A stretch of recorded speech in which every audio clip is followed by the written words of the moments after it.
Hey friends, welcome back to my channel. I'm so glad that y'all have joined me today.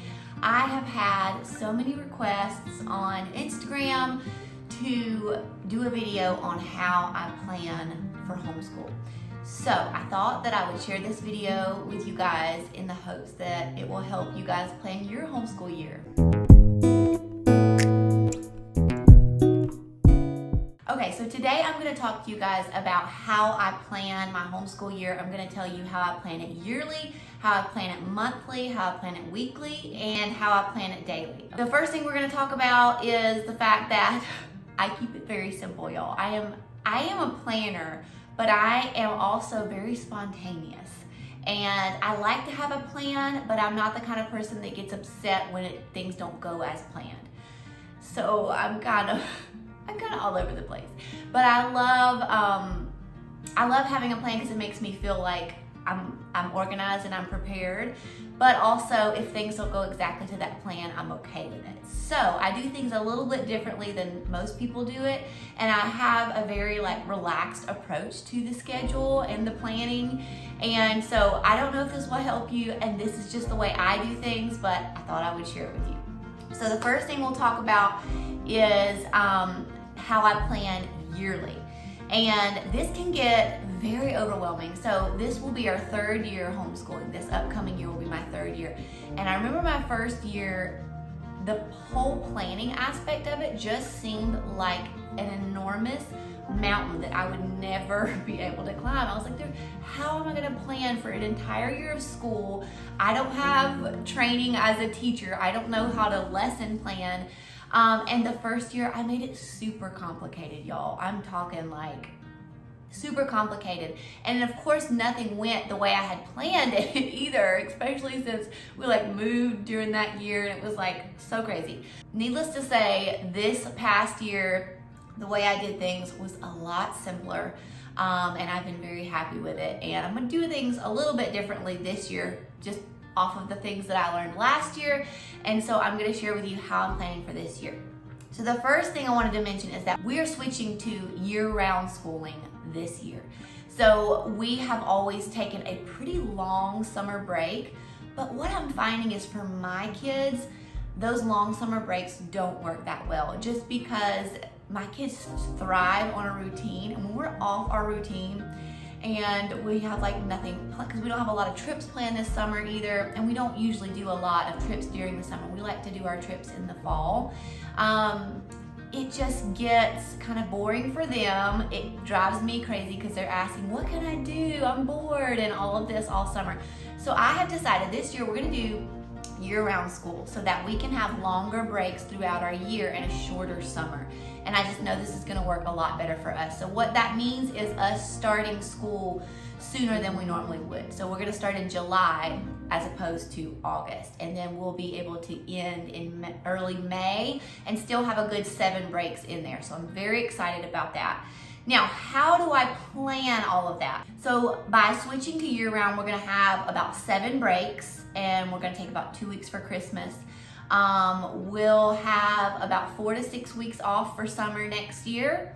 And this year, we're actually gonna have 8 weeks of summer break just because we're doing the switch now. The way I plan for the year is, first you're gonna wanna print off a year at a glance calendar. And this is the one that I did, I just printed it off of Google, and I'll try to link it if I can find the link to this little calendar. But I just printed several of them off because it took a lot of tries and fails to figure out exactly when we wanted to be off, when we start, when we would end. So print a few of them off, that way you can play with it. And then when you're ready to finalize it, then you can put it in your real actual homeschool planner. Okay, so this is just a total rough draft of what I did for the 2022-2023 school year. Okay, so what I did first is I figured out how many days of school we need. So you need to research your area, but most of them is you need 180 days.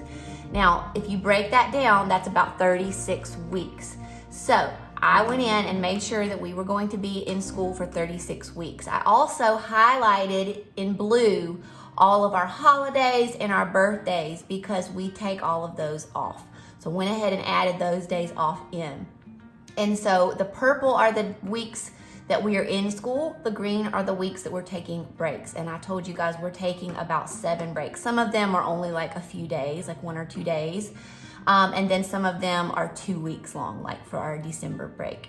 So first you want to figure out your days, your weeks off. And what I wanted to do is be sure that we had like a good 2 weeks in December off. We always take off for Thanksgiving. And then I just added a few weeks in here and there. Like I just would look at the weeks we were going to be in school and say, okay, where would be a good time to put in a break right there? And that's what I did for like September, October, and April. Now, we may take an anniversary trip right here, so I went ahead and kind of put us off for these few days and things like this. Like I know we always have our spring break that time of year and just things like that. So figure out when you want to be off, and then you need to figure out how many weeks that you need to be in school for. So I just kind of I started with our days off, and then I just started figuring out how many weeks we needed. And once I got to I started highlighting in purple, and once I got to like March, then I started counting, okay, how many weeks have I done so far? When I got to the end of March, I realized that would be 31 weeks. So then I just finished figuring out how many weeks we needed to go into May to get us to 36 weeks. And the same with I kind of went backwards after Christmas too, back this way, because I knew I wanted us to start in July at some point. So that's what I did first, is I started the weeks backwards first to see when we needed to start school. And then I was able to figure out when we would end school in May. So this will tentatively be our last day of school, and which will be May 12th. And the reason that I say tentatively is because if for some reason someone gets sick and we need the whole week off in March, or we decide to take a random trip and we spend 2 weeks off in April for our spring break, then I can push our school end date to the 19th instead of the 12th. So I always do kind of like a rough draft calendar, even when I transport it to my planner, just because life happens and I want to be flexible with our schedule. So I will probably I usually write it all like in erasable pen. This is my favorite one. I'll link it below. And that way I can erase when the last day of school doesn't actually end up being the last day of school, and then I can change it. So once I finish the rough draft, I'll transport it into my real planner. This is my new planner that I'm using for this school year. It's called a Simple Plan. I absolutely love it. Last year I used a different one. And it was really good too, but this one is just going to be so much better for the needs that I need it for, and it was cheaper.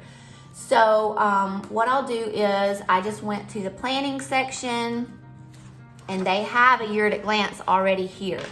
So I went in and I added in, I just transferred all of this stuff to here using the same colors highlighters. And I also, while I was at it, added the terms. So you'll see term 1, term 2, term 3, and term 4. That way I kind of know where we need to be for everything. And that kind of helps me when I'm figuring out like where they need to be as far as their curriculum goes and all of that. So once I've done that, the next thing I'll do is I will take all of the subjects for that particular child. So let's just say I do this for Gabe. I take all of Gabe's subjects and I look at the table of contents. This is his language arts textbook from last year. And I just look at the very front of it, look at the table of contents, and it will tell you how many lessons there are total. And you can see right here, it says 120. So then I will just take 120 lessons and divide that by 36 weeks.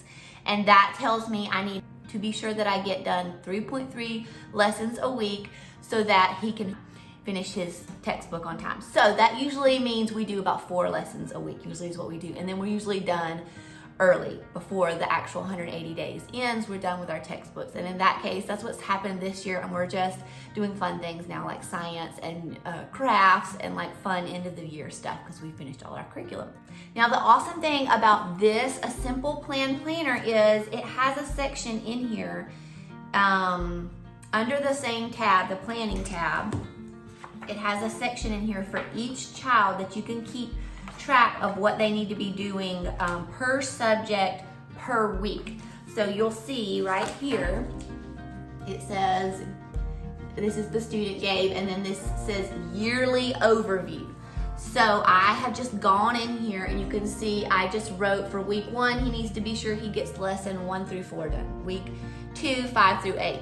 And what I'll also go through, see, his curriculum isn't here yet, so that's why I haven't completely filled all this out. But what I'll do is I'll also go through and mark out the weeks that we're on vacations and stuff, so that I be sure that not to schedule like language arts 10 through 14 the week we're on vacation. So I'll just go through and finish writing all of that per subject. So this is language art. I mean, there's tons of pages, so you can write as many subjects in as you want. Then I'll write his math here, science, all of that, and then I'll do the same thing for Landon. So that's kind of how I plan that out. So I kind of do pre-plan the year, but it's more just based off of the curriculum. I don't plan stuff in here like on week 3 we're gonna do a craft about elephants. Like I don't get that detailed. I only put lesson 1 through 4 in here, and it just simplifies my life, makes it so much easier.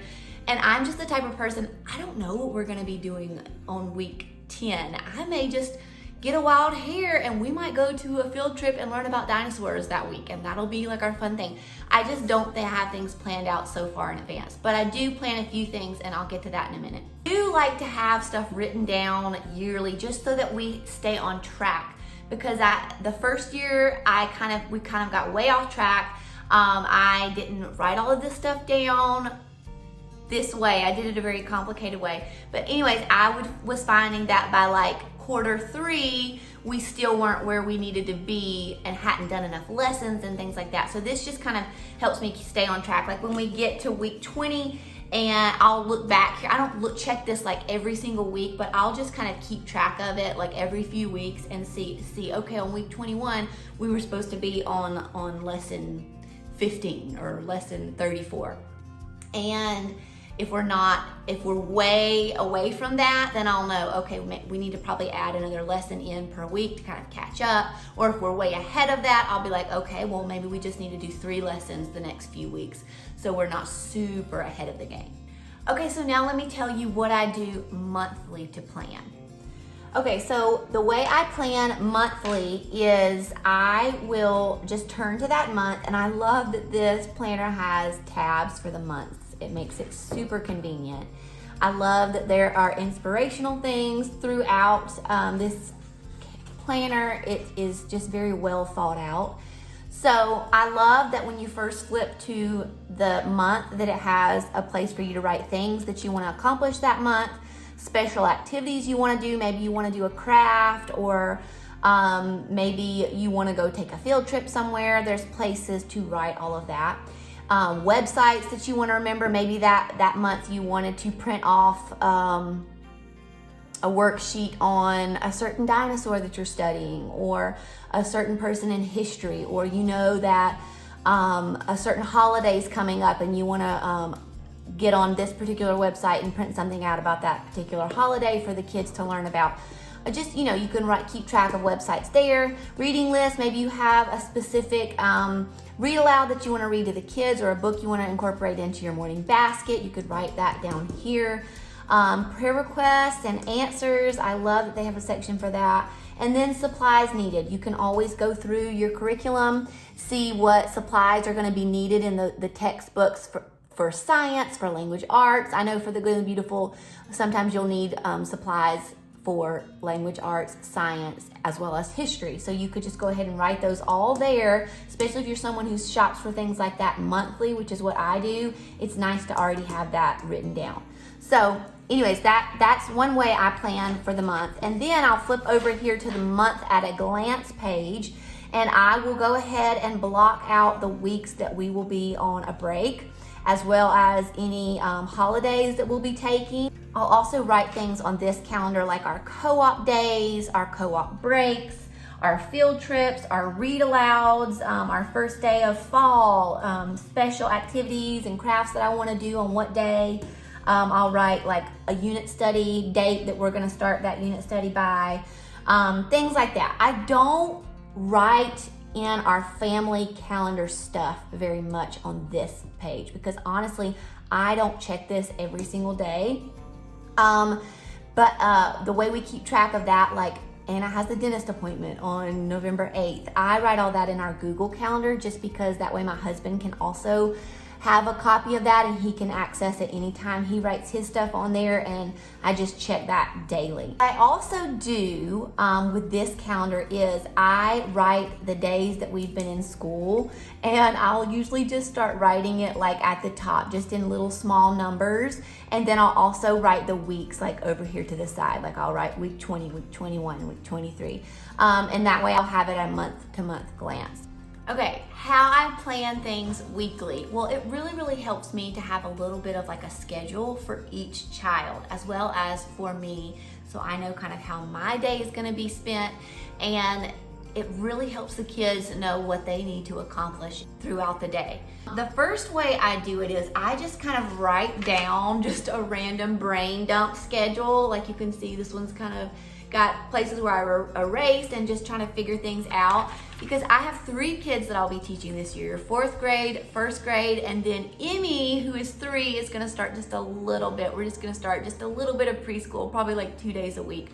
But I went ahead and factored all of that in, so that mainly the reason that I do this is so that I'm sure that I have the allotted time that I need for each child to work with them one-on-one. Now, when I do these schedules, I do put the times on here, 8:10 to 8:30. Like I get kind of specific on here. But let me tell you, there's not ever a day where these times work out perfectly. Like we are never doing it till exactly 8:30, and we never start right at 8:10. So it is really a loose schedule, and it's also a schedule that evolves and changes throughout the year, especially since I have an 11-month-old who his naps will be changing soon, and I know that life will just get interesting as he starts walking and getting into more things. We'll have to readjust as things go. And so the first thing I do is write it down, just write everything down, and then I make it pretty.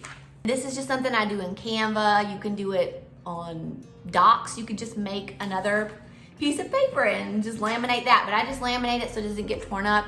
I actually may frame it and put it somewhere in the schoolroom so that we have a place where we can see it easily, but I usually just keep this in the morning basket and I'll just glance at it throughout the day, but it's just kind of a guide for us. And I haven't made my pretty one up for 2022, 2023 yet, but this is the one I did for last year. I will put a photo up right here so y'all can see it a little closer. So last year I just had their schedules on their morning menu, and you can get these menus off of Amazon. Like on Tuesday, they did chores, Bible and scripture, language arts, handwriting, math, history, audiobook, and piano practice.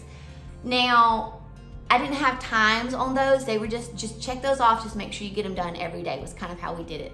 But this year I am gonna put times on here just so they know when their time is to work with mom and about what time they should be done with each subject. Obviously, there's gonna be days they get things done sooner and days that things take longer, and that's fine. We're very relaxed around here. We're very chill. Like if their language arts is not done by 10:05, it's fine.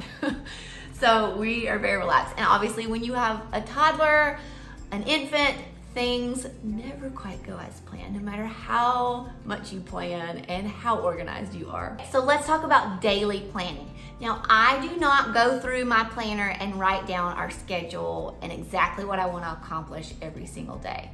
I tried that the first year. It was very overwhelming. Like I said, we never actually did anything that I wrote down, it felt like. So for me, it was counterproductive. But last year, I decided that I would reverse plan, which means whatever we get done that day, I write in. And that's it. And let me tell you, it's been freeing. It's been so freeing. It's been so much easier doing it that way. And we've stayed on track.